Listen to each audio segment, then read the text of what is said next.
Hi hello नमस्कार, मी प्राजक्ता. माझ्या नवीन YouTube चॅनलमध्ये आपले मनापासून स्वागत.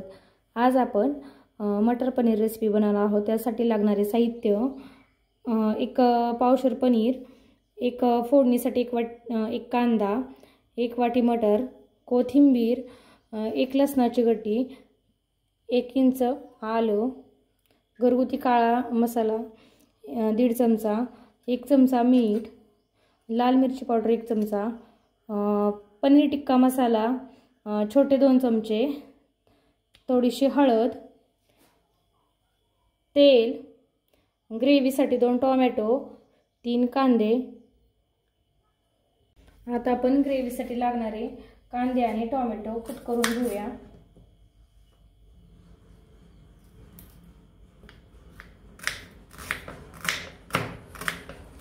झालेला आहे. आपण आता आलं पण कट करून घेणार आहोत. आलं लसूण पेस्ट बनवायची आपल्याला. आपण हे मिक्सरच्या भांड्यामध्ये टाकून घेऊया. आलं लसूण त्याची बारीक पेस्ट करून घ्यायची. आता पॅन मध्ये आपण थोडंसं तेल टाकून घेणार आहोत. फ्राय करून घेणार आहोत. थोड्या तेलात फ्राय करून घ्यायचे.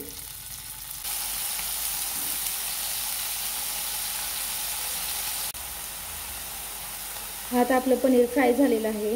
आपण काढून घेऊया. टाकून घेऊया. ते टेस्टसाठी थोडंसं फ्राय करायचं, जास्त नाही.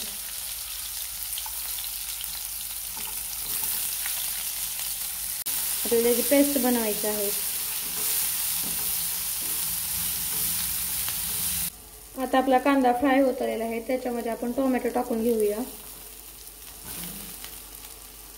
2 टोमॅटो कट करून टाकले आपण त्याच्यामध्ये. पण थोडंसं फ्राय करायचं.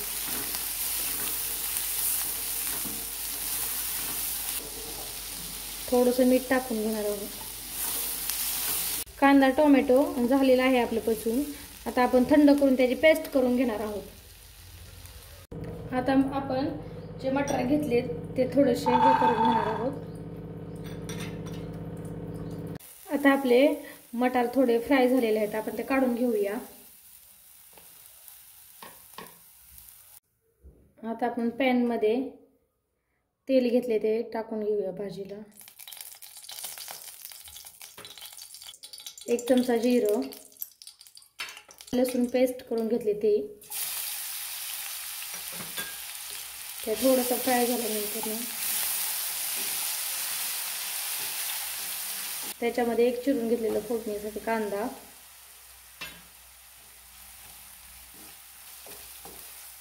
आता आपल्या कांद्याला थोडासा गोल्डन कलर आलेला आहे. आपण त्याच्यामध्ये थोडीशी हळद,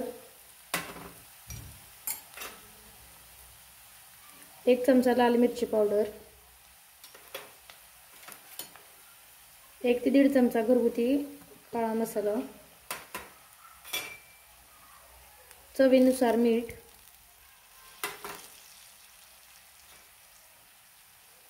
थोडासा पनीर मसाला, हे सर्व एकत्र करून घ्यायचं.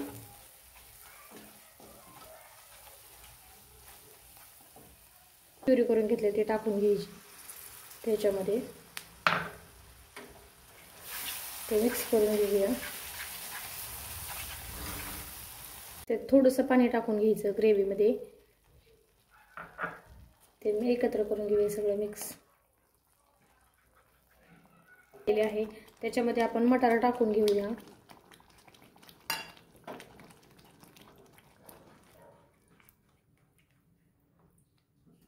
शिजवून घेऊया थोडेसे. आता आपले 5 मिनिट झालेले आहेत. आपण झाकण काढून घेऊया.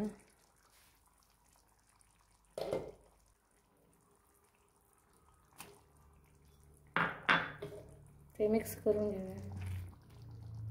उरलेला पनीर टिक्का मसाला थोडासा वरतून टाकून घ्यायचा. थोडीशी कोथिंबीर, मिक्स करून घ्यायचं.